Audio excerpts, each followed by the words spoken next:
Moderator, this has been a tough year for the Iona community.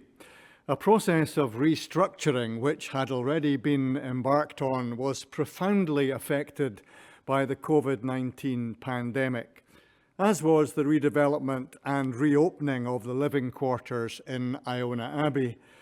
But the Iona community has regrouped and refocused, and your board seeks to emphasise this in the report that's before you. Moderator, as it is the custom of the General Assembly to invite the leader of the Iona community to present the bulk of the board's report, I would welcome your invitation to Ruth Harvey, the new leader of the Iona community, to do just that. Friends, as we emerge out of lockdown, familiar patterns and routines are being refreshed and renovated around us. So too, within the Iona community in 2020, our patterns of membership, of belonging, of keeping our rule have been renewed and refreshed. With 20 online sessions for our global membership during November, first weekly and then monthly online worship with participants from at least 4 continents, our global appeal and commitment remains clear and strong. Gathered and scattered, God is with us. Notwithstanding the horrors of the pandemic, the search for solidarity and support for community across divides, rather than being diminished through COVID, has for many of us been strengthened in these last 12 months. Our newest members of the Iona community making a commitment to our fourfold rule include an Irish Catholic who's a teacher in Switzerland, a Presbyterian minister from the USA now living and working in Glasgow, and a Scottish Presbyterian working for the Church of England. With them and all people of goodwill, we continue to strive for patterns of unity in diversity, patterns of prayer and worship, of action and reflection that bind us to one another and that renew and refresh the global church. So what is it that compels people today to be a part of a religious community? Here are Annie Sharples and Jack Woodruff, 2 of our young adult group members and current volunteers at Iona Abbey. Hi, I'm Annie. And I'm Jack. We're volunteers with the Iona community at Iona Abbey as general assistants. At the moment, this means mowing the grass, helping with housekeeping, leading worship, amongst other things. We are also members of the Iona Community Young Adults Group. We've been asked to reflect on how belonging to the Iona community makes a difference to us in our lives and faiths. I'm also a Methodist, and the two together inform the majority of my faith, and affirm that we are called as people of faith to seek peace and work for justice.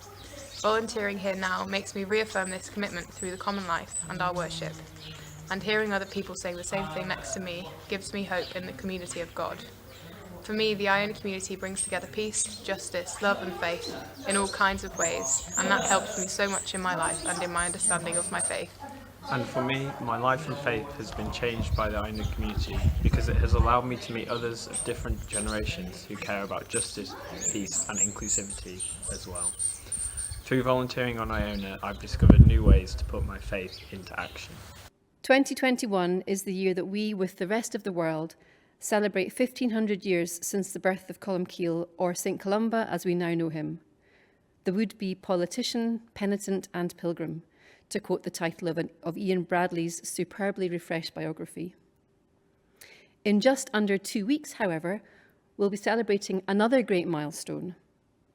After 7 years of planning, 5 years of remarkable fundraising, 2 years of closure for refurbishment, and 1 further closed year because of the pandemic, Iona Abbey is formally being reopened to guests. In keeping with the vision and the purpose of the Iona community, we will be welcoming as guests that week families who have been locked in and locked down during COVID, church youth workers who are in desperate need of rest and recovery time, folks who have been isolated through economic or social injustice.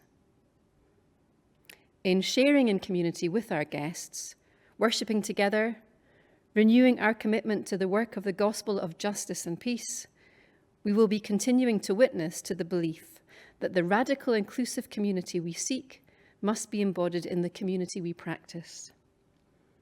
And so here is Chris Mercer, one of our members who, through her life of faith and action, continues to transform the lives of those around her. Hi, fellow pilgrims. I first came across the Iona community as a schoolgirl, non-church person, and went to Iona as a schoolgirl to join the then Iona youth groups. However, I eventually became an Iona member, and at the same time as joining the Catholic Church about 45 years ago. And it's really inspired and challenged my ecumenical journey, working out my commitments to justice and peace, where I found myself living in the margins, as they say, of the East End of Glasgow. Whilst being severely disabled myself, I live alongside folk with disabilities, asylum seekers, refugees, and folk in poverty of all kinds. I have learned from my need to be accountable to fellow members for my resources and time, to share my basic benefit income, and to make myself available to stand, or as in my case, sit in my wheelchair with others in their need, to encourage and support them on their individual and often traumatic journeys, and help build a sense of community where folk of all faiths can find and none can find ourselves. I work voluntarily by invitation and can find myself accompanying asylum seekers through their often horrific processes in order to achieve refugee status. I share in very basic activities like driving them to the various legal, medical, educational appointments, witnessing, and trying to ensure they get fair and just treatment. I share their meagre rations in return, embarrassingly sometimes, whilst listening and often weeping with them as they share their stories. What can I do sometimes when a 9-year-old African girl and her mum get detained, and my efforts to support them result in me being threatened with 13 years in jail by our government departments? And often all I can do is be there, doing my bit. And by joining the food bank queue to share between several families, gather and recycling clothes and household goods, take children on social outings to integrate and ease their trauma, and maybe above all, link with my local Church of Scotland, participate in my local Catholic church, and at home light a candle, often requested by Muslim families as a prayer request, and ask our God to show us new ways to build a fairer and just world. So friends, as we turn our attention to the future, we in the Iona community recommit ourselves to a life of non-violence, including the eradication of all nuclear weapons, to the peaceful transformation of our socio-political order so that all can live as equals, that differences are honoured and that poverty is eradicated, and to the work of climate justice, honouring the fullness of life to which we are all called as followers of Christ. And so we call on all people of goodwill to join us in turning into action our gospel-driven calling to live and work for God's justice and peace. In commending the report of the Iona community, let me close by giving the last word to William, who became an associate member of the Iona community in 2020. Hi, my name is William. I first heard of the Iona community through the book Waymarks by Peter Miller, which I have here. I got it in a second-hand bookshop and I just came across it randomly and read it as I was away on holiday one weekend and deeply connected with the language. Just before that period in time, I'd went through a significant faith transition, changing from what I'd been taught growing up in the churches that I attended to a much more open and inclusive and inviting faith, one that left room for doubt and questions. And as I was in that period, I didn't really know how or where I connected with the church overall. I knew that I was still passionate about theology as I had been from a teenager as well, and so began to study theology and religious studies at Glasgow University.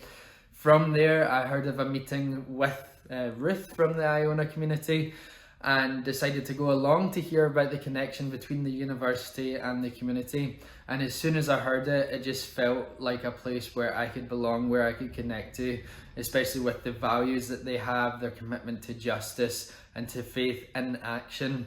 And so I was delighted to get connected, to become part of the community, and myself and my fiancée Katie are now associate members of the Iona community, and we're excited to see what will happen over the next season as COVID restrictions lift, as we find a church to settle in, and as we can travel to the Iona Abbey as well for the reopening. So we're excited to be involved, we're excited to be connected to this, and to see the way that it will impact our faith going forward, and hopefully allow us to find a place to belong within the church.